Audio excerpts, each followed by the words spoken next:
Greetings and welcome to this week's episode of Bronx Bombers. My name is Joe Rubenstein and it is Thursday, July 4th. Happy birthday, America, as the Yankees quickly get back to their winning ways last night at Citi Field.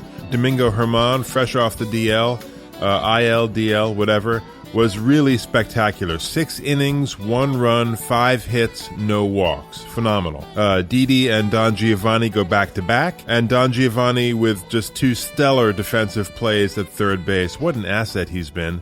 And speaking of assets, DJ with a pair of doubles. What else is new? The guy's an absolute machine. So the Bombers have now won 14 of their last 16 and are the top dog in the American League. And with Boston and Tampa losing last night, the Yankees, as I record this, a couple of hours before first pitch in Tampa, are back to that 6.5 game lead over the Rays and 11 over the Red Sox. Chris Sale got shelled last night by Toronto, and the Red Sox, they're really fascinating, even groundbreaking decision to not have a functioning bullpen this year is biting them extremely hard in the keister, which is really and truly a terrible shame. You could find... You can follow us on Twitter at Bombers Podcast is the handle. You can also send us questions. We'll try to answer in our mailbag segment here on the podcast. You can like us on Facebook, subscribe to our show on Apple Podcasts or Stitcher. We're on Spotify as well. And as always, you can send us your comments and questions via Twitter or Facebook. Really, however you'd like to engage with us, we love engaging with you. And just as a side note, I'm doing another podcast called Gotham Variety, which will present scripted audio dramas twice a month.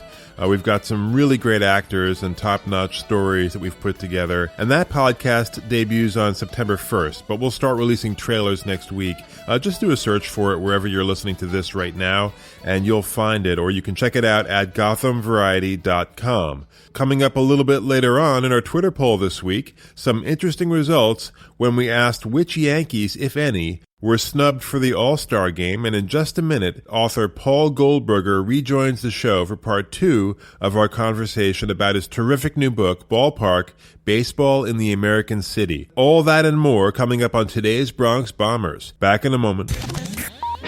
Bronx Bombers Trivia. Which of the following players has worn the number 24 for the New York Yankees? Is it A, Tino Martinez, B, Ruben Sierra, C, Robinson Cano, or D, Jeff Nelson? The answer coming up a little bit later in the podcast. All right, back here on Bronx Bombers, and our featured guest once again is Paul Goldberger, author of the great new book, Ballpark, Baseball in the American City. Paul is with us for part 2 of our conversation, which we begin with a question about the original Yankee Stadium.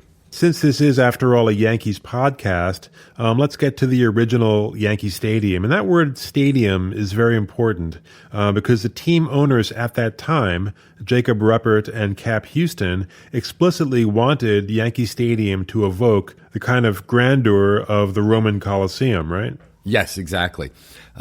Yankee Stadium was the first ballpark that was actually called a stadium. And it was... as you've said, it was a very conscious attempt to evoke grandeur, not just architectural grandeur, but to kind of underscore the idea that this team is something, Olympian, something grander, something bigger than any other team, and therefore it deserves a more monumental home than any other team. And of course, they were also coming off many, many years of being the tenants of the Giants at the Polo Grounds.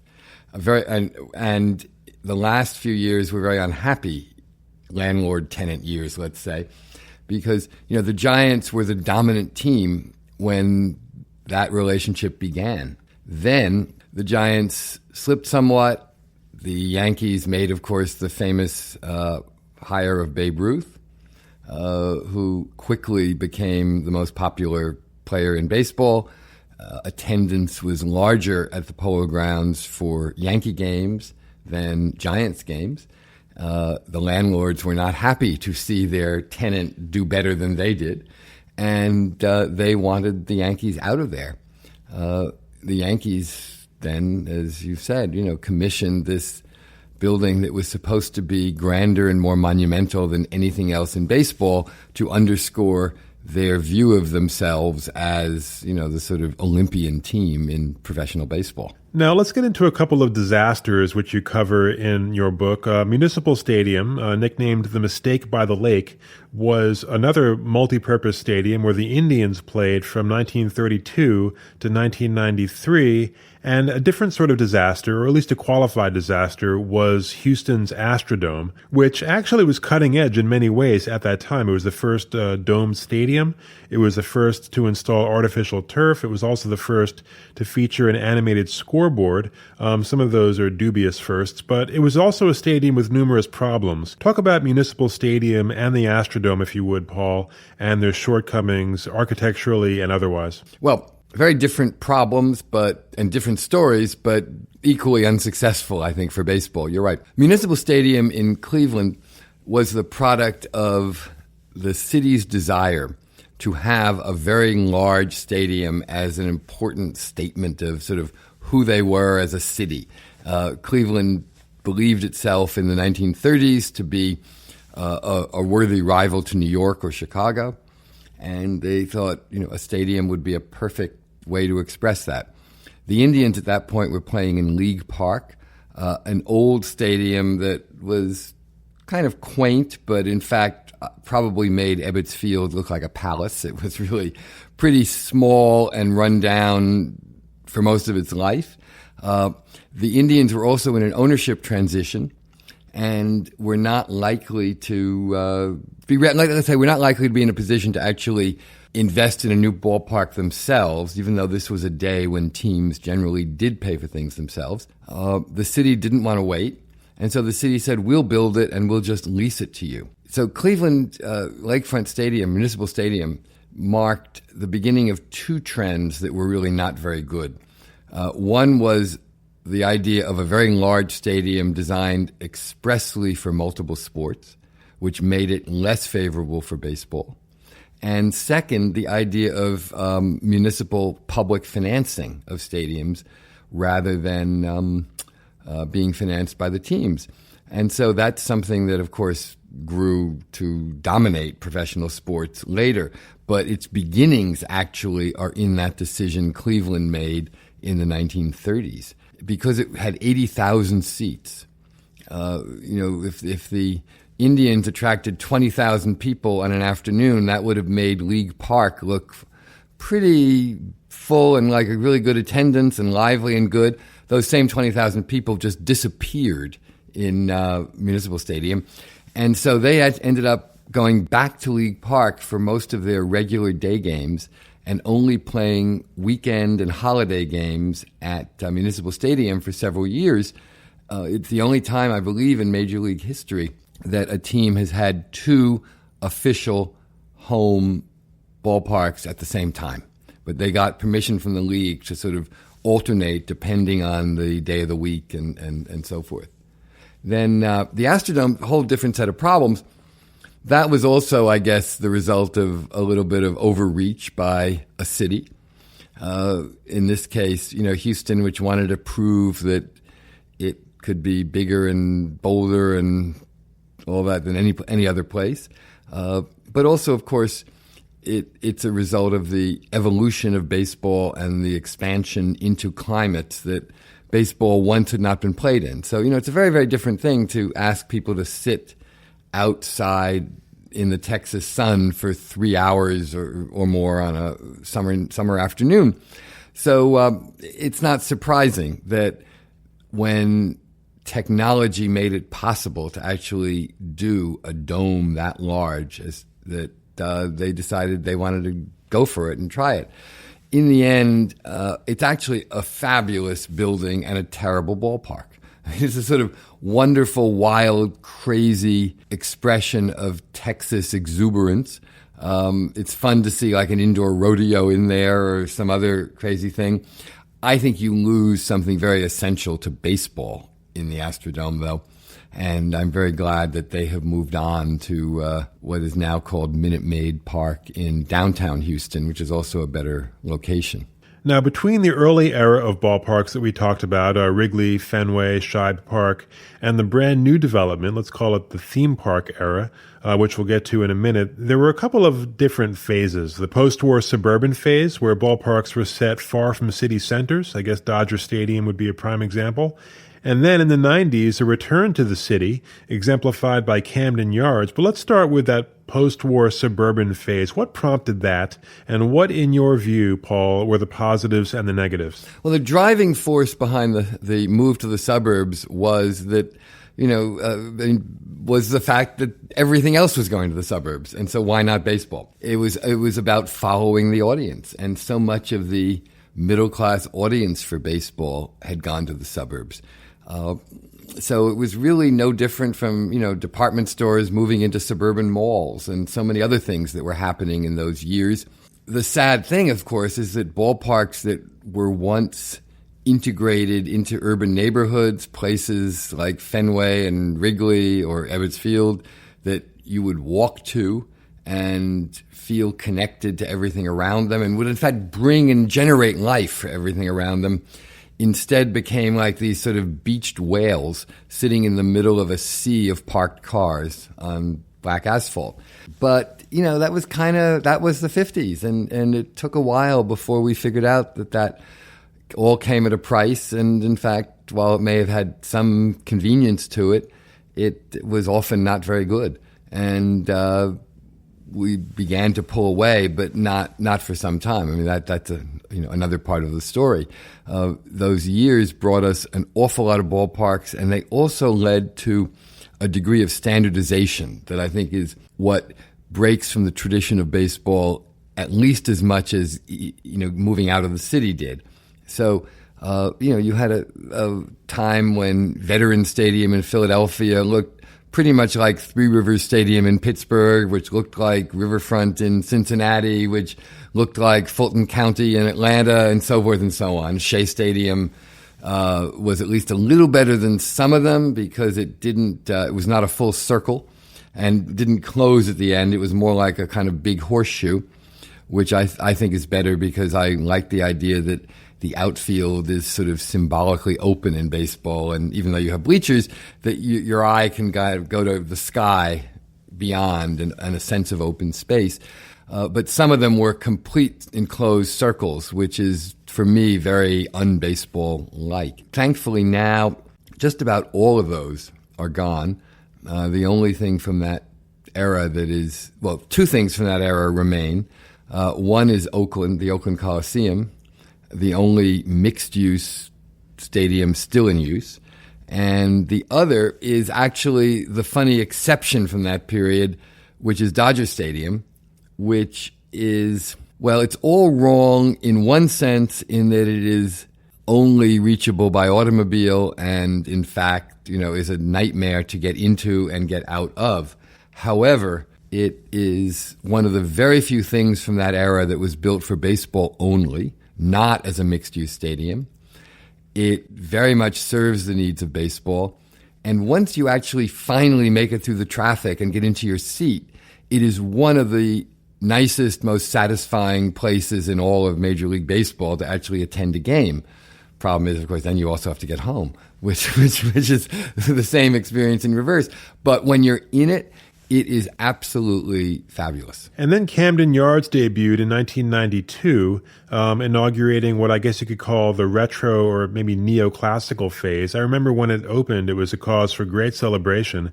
It's a ballpark that is justifiably hailed as one of the most enlightened and beautiful around. Talk about the development of Camden Yards, the impetus, to why it was constructed, and what made it so important and so influential. Well, Camden Yards sort of single-handedly broke the stranglehold that the concrete donut had on baseball. And it came about in a sort of a happy accident. The Baltimore Orioles were run by a man named Larry Lucchino, who had grown up in Pittsburgh and had very, very fond memories of Forbes Field. And he was not fond of Memorial Stadium in Baltimore where the team played. And then when the owner who'd hired him, Edward Bennett Williams, died, just after, by the way, making a commitment to, or agreeing on a set of commitments with Baltimore and the state of Maryland to build a new ballpark to keep the Orioles in Baltimore. He then died, and the team was sold to an investor from New York named Eli Jacobs, who in fact just happened to be a big architecture buff. And he was the kind of guy, had no professional connection to architecture, but he just loved it and loved to talk about it. And he had grown up in Boston and had very fond memories of Fenway Park. And the two of them basically said to the architects who came and presented their first scheme, which was another concrete donut that looked like all the others, said, no, we don't want this. And we want something that feels much more like those old ballparks from our childhood. And the architects were smart enough, I think, to realize that if they didn't want to lose the job, they'd better do that. It was a firm called HOK, the sport division of HOK, a big international architecture firm, which later broke away and became its own independent firm called Populous, and they're still very much around and doing a lot of important work. In any event, they quickly kind of got religion, and they produced a much more traditional-looking ballpark that was closely integrated into the city, and they then started doing that all over the place and became huge proselytizers for the idea of the traditional ballpark. It's interesting you use the term retro, which I know a lot of people do, and it's quite common. I'm not that fond of it, only because it suggests that those ballparks are entirely traditional.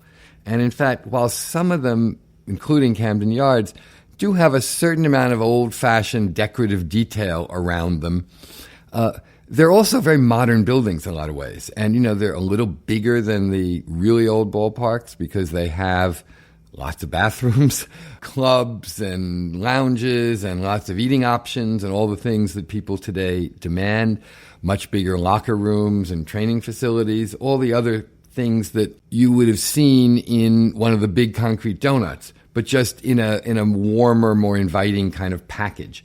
And also that one of the key aspects of them is that they integrate well into their surroundings. But they don't necessarily have to have very traditional architectural detail. And in fact, shortly after finishing Camden Yards, those same architects did Jacobs Field, which is now called Progressive Field in Cleveland, which is a wonderful ballpark. It replaced the deservedly maligned Municipal Stadium. And it doesn't really have much traditional detail at all. It's a much more modern building. And over the years, they've gone on to do a number of others that kind of mix traditional and modern elements. So it's more than just retro. Now, as I mentioned, you point out in your book that we seem to be entering a new era where recent ballparks, specifically SunTrust Park in Atlanta, which opened just 2 years ago, rather than connecting to an actual city, these are really more like theme parks. They're almost their own miniature cities, which extend into the surrounding areas, as you put it, blurring the distinction between the real city and the artifice of the ballpark. And this is the plan, actually, for the new ballparks that are being built as we speak for the Rangers and the Oakland A's. Talk about this new development, if you would, Paul, this theme park concept. Now, what we've seen in Atlanta, I have to say, is sort of troubling. It's really a make-believe city. It's a real estate development outside the city in Cobb County, about 15 miles from downtown. And it has a sort of, pretend street with bars and restaurants. There's a couple of condo buildings, there's stores, there's even a hotel and an office building. It's a pleasant place to walk around in, but it's kind of like a mall. It's not a real city with all the mixture of a real, true public city. And the anchor structure at the end of it is, in fact, the ballpark. And it's a pretty decent ballpark. The ballpark itself is not the problem. It's the way in which it does this. Now, it's also true that Turner Field was in a really lousy site in downtown Atlanta. It was not terribly feasible for various reasons to improve it and do other things there. I'm just sorry that the team was not able to or did not want to find another downtown site and do something else there. But the trend is one that we're seeing play out in somewhat different ways too. And what the Braves really wanted was to control and earn money from things outside the gates of the ballpark as well as inside. And that's really what's behind all this. And we're seeing that now happen in a lot of other teams that are, in fact, in real urban areas. For example, the St. Louis Cardinals, who have Busch Stadium, which was rebuilt a few years ago. It's actually an excellent ballpark and a wonderful downtown location in the heart of St. Louis, next door to the former downtown ballpark, the earlier Busch Stadium. And they have now developed the site of the prior one across the street as what they call Ballpark Village, which is, again, bars, restaurants. There's even a little museum of the team, and there'll be condos, so you can live there as well. I mean, all this is not bad. It's fine. It's a perfectly reasonable thing to do, and I guess for the team to want to earn money beyond its gates, if that makes baseball more viable, whatever, I guess is my view. But and I'm certainly happier seeing that as part of St. Louis than what we see in Atlanta, where they did all that way out as a little separate thing. At least in Atlanta, it's still all, at least in St. Louis, it's all connected to the real city, and the life of the real city still kind of goes on around it, even if the thing is a little bit theme parky, Ballpark Village. Nevertheless, whatever. But Atlanta also raises another problem that's troubling to me, which is that, Cobb County, where this was done, is the only county in metropolitan Atlanta area that is not part of the regional transit system. You can really only get there by car. And if you're a, poor African-American kid who lives downtown, you can't really get to a ball game anymore. And I think what they were really doing is saying that their well-to-do suburban residents were their market and they don't care about anyone else. It's not an accident that in Atlanta now, the professional soccer team, which does play downtown, has become, I believe, the most successful pro soccer team in America now, because I think they're attracting a lot of the audience that the Braves have given up on when they moved out to the suburbs. Okay, final question, Paul, and you've been really generous with your time. We really appreciate it. We have two relatively new ballparks here in New York, the new Yankee Stadium and Citi Field. Only time in the history of baseball that two ballparks have opened in the same city at the same time. That's exactly right. So give us your capsule architectural critique of these two parks, if you would, and where they fit in this ongoing evolution of ballparks. They're very different, I think. They are very different. Citi Field is an urban ballpark in search of an urban setting. It's out there next to where Shea Stadium had been. For me, it's actually a nice ballpark that, like many of the ones that followed in the wake of Camden Yards, learns from it, builds on it, has many of those same qualities of Camden Yards, and is a vastly pleasanter place to see a ball game than Shea Stadium was. Yankee Stadium, I think, probably was built in the right place.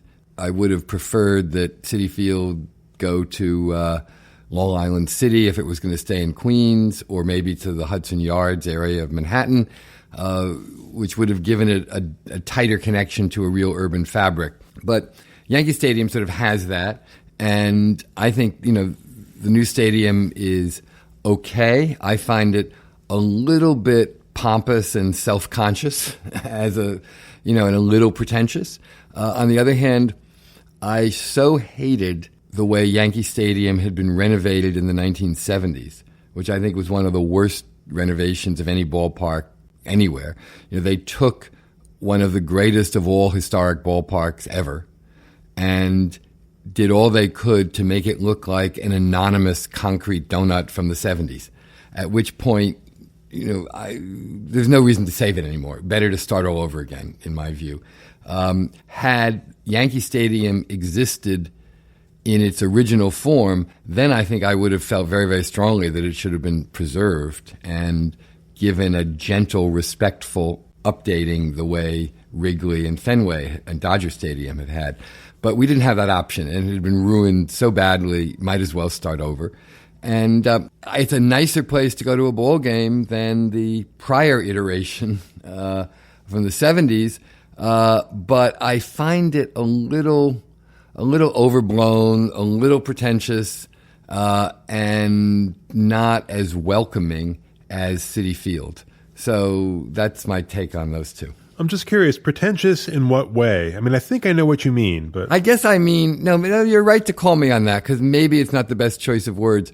I guess I mean kind of self-consciously grandiose, okay? I mean, that front door kind of looks like it's practically waiting for the Pope to make some ceremonial entrance through or something like that, But, look, it plays on the Yankees' image of themselves as a team and what they have sort of tried to present, which is certainly historically accurate because, of course, it's what Jacob Ruppert was doing when the original Yankee Stadium was built in 1923. Was trying to send that same message that we are kind of the monumental team in baseball. All right, Ballpark, Baseball in the American City by Paul Goldberger. Pick it up. Amazon, Barnes & Noble, your local indie bookstore, if they still have those. It's a fascinating journey full of insights. I couldn't put it down. And it also, by the way, has some truly remarkable photographs. Paul, you did some amazing, really unique work with this book, and thanks so much for being part of the show. We really appreciate it. Thank you, Joe. It's been fun. All right, we'll come back. More Bronx Bombers in just a moment. And now the answer to today's Bronx Bombers trivia question. Which of these players, Tino Martinez, Ruben Sierra, Robinson Cano, or Jeff Nelson, wore the number 24 for the New York Yankees? The answer? A. Tino Martinez. And now, here's Joe with this week's Twitter poll. Yes, this week's Twitter poll results are in. We asked you this. Were Gleyber Torres and Luke Voit unfairly snubbed for the All-Star game? And 28% of our followers on Twitter at Bombers Podcast said Gleyber was snubbed. 10% said Luke Voit was snubbed. 58% said both. And 4% said neither. And I'm sort of merging the mailbag segment into this Twitter poll segment here because this week's question from Glenn in Denver was basically why didn't Luke Voit make the cut? And I'll address that a little later on. So I have a horrible confession to make, which is that I have never in my life cared about the All-Star game. All I care about really is that, no Yankee who happens to play in it gets hurt. Even as a kid, I didn't care about it. Actually, I don't think I've ever seen one all the way through. I mean, maybe it's just, the sight of the Yankees and Red Sox in the same lineup that summons my gag reflex. Maybe it's that every award system in the universe is somehow flawed, it seems to me. Maybe it's that the game means absolutely nothing, at least not anymore. There was that brief window, remember, actually not so brief, between 2003 and 2016, where the All-Star game decided home field in the World Series. Truly moronic. But Major League Baseball came to their senses on that one. But my personal feelings aside, I know some of you do enjoy the game. The Bombers that made the cut this year as starters in the All-Star game, which will be played on Tuesday in Cleveland, are, first of all, Gary Sanchez, who has 23 home runs, trailing only Encarnacion in the American League, who has 24. Christian Yelich, by the way, leads baseball with 31, but, and this isn't to take anything away from Yelich, who's having a ridiculous year for Milwaukee, but he's had 83 more plate appearances than Gary Sanchez, okay? And Gary leads all of baseball in at-bats per home run. Every 10.5 at-bats, Gary Sanchez hits a home run. He's also shown some real improvement defensively, which I've talked about. I think a lot of that has to do with, he's in better health, first of all, and he's lost some weight. Also making the starter squad on Tuesday, the miraculous DJ LeMahieu, the machine, my favorite current Yankee. And DJ, if the season ended today, would be the batting champion with his .342 average. He also leads the American League league in singles with 75, and as I said, he had a pair of doubles last night, and he's been stellar defensively as well, although he did have a costly error in the first game against the Mets on Tuesday. There are no Yankee hitters on the reserve squad, and so that's where the controversy lies, and that's what led to my poll, which we'll get to in a second. As far as pitching, Aroldis Chapman, who's currently tied for the league lead in saves with 23, he's tied with Brad Hand of the Indians.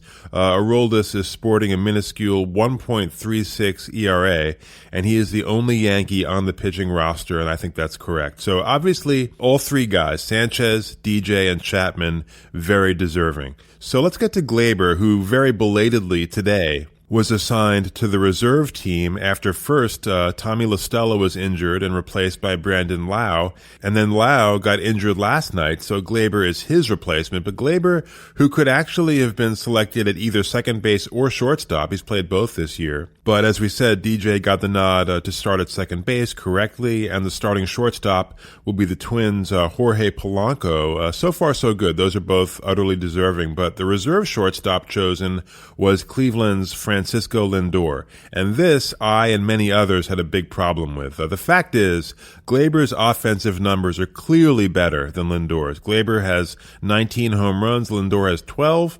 Gleyber's hitting .298, Lindor .291. Gleyber's on-base percentage is .363, Lindor .350. Gleyber also has a significant lead in slugging, .544 to .494. So his OPS, combined on-base and slugging, is a superb .908. Lindor, .842. Very good, but 66 points lower. And perhaps most impressive, Gleyber is hitting .412 with runners in scoring position. He and DJ LeMahieu absolutely excel in that area. And as far as fielding, I mean, Gleyber's ultimate zone rating, that's become kind of the sabermetric defensive stat that's most often used. He's within just a couple of points of Lindor. And if you're a fan of the wins above replacement stat, which I often make fun of, but, you know, some people take it seriously, Gleyber comes in at 2.6 and Lindor at 2.2. So yes, Gleyber, although, as I said, he's been belatedly assigned to the reserve team, should have gotten the nod at the outset over Francisco Lindor. Now, to get to Glenn's question about Luke Voit, who is the latest Yankee to go on the injured list, joining Giancarlo Stanton, which is a shame with Stanton, because in those few games that Giancarlo played, he was just scorching hot. But we won't see Stanton again till August, and Voit suffered an abdominal strain over in England while running out one of what seemed like 500 Yankee doubles in those two. I won't call them games. They were really just offensive extravaganzas for both teams. So Mike Ford replaces Voit on the roster, although of course Encarnacion will be his replacement for the most part at first base. Yankees hoping to have Voit back right after the All-Star break for the Toronto series. So starting at first base in the All-Star game will be Carlos Santana, who's having a great year. I don't think even the most extreme Yankee partisans think that's a bad call, but the reserve is Jose Abreu of the White Sox. And here's where it gets interesting. Personally, I think Voit is having a better year offensively. In fact, I know he is. I mean, facts don't lie. Batting average, Voit .280, Abreu .268. On-base percentage, Voit .393. That leads the team, by the way. Abreu .309. That's not an insignificant difference, guys. That's a chasm right there.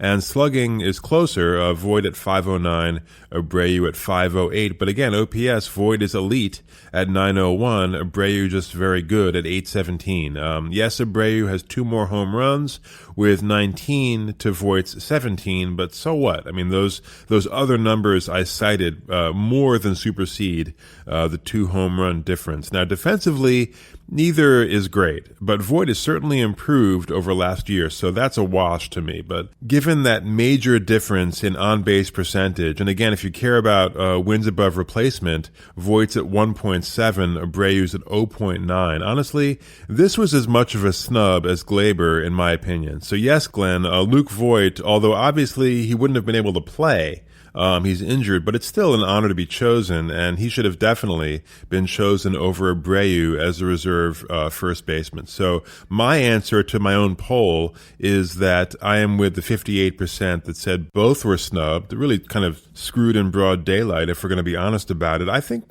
part of the problem here is that Major League Baseball, and it's the only one of the four major American sports that does this, mandates that at least one All-Star be chosen from every team. I do not like that rule. I dislike any rule, actually, where merit is bypassed for something as random as what uniform the player happens to wear. I mean, I get that fans of a certain team might be bummed out if they don't have one of their own guys to root for at the All-Star game, but remember, unless every team has at least one All-Star caliber player, somebody's getting screwed out of their rightful place as a result of that mandate. So whoever in Major League Baseball decided every team absolutely must have one All-Star, and also, by the way, whoever in Major League Baseball is dragging their heels on having the DH in both leagues. I mean, did you see Herman and Chad Green try to hit last night? I mean, Herman just failing to bunt. It was a joke. So whoever's holding out on putting the DH in both leagues based on the absolute fiction that pitchers hitting creates compelling strategy, I mean, to quote the late Don Rickles, don't be a dumbbell. But you can add that mandate that every team must have an all-star to the pile of reasons why I would literally rather watch a dog bark for 3 hours than watch the all-star game. But just as a final note, talking about snubs, another couple of Yankees who should have been, at the very least, on the fringes of the conversation for the reserve team are Don Giovanni, Gio Urshela, who had a big home run last night and is currently hitting .307, and Adam Ottavino, who, I mean, yes, he's had a few hiccups, including one on Tuesday at Citi Field, but he's also got an ERA of 1.91. He's been really, really reliable in general. But look, win the division, get to the series, and win there. That's really all that matters in the final analysis, not these dopey all-star committees and their stupid rules. And that'll do it for this week's episode of Bronx Bombers. Again, don't forget, you can subscribe to this podcast on Apple Podcasts or Stitcher. Find us on Spotify. Follow us on Twitter. @BombersPodcast is the handle. Like us on Facebook as well. And thanks so much for joining us. We'll see you again in a couple of weeks. Take care and happy 4th.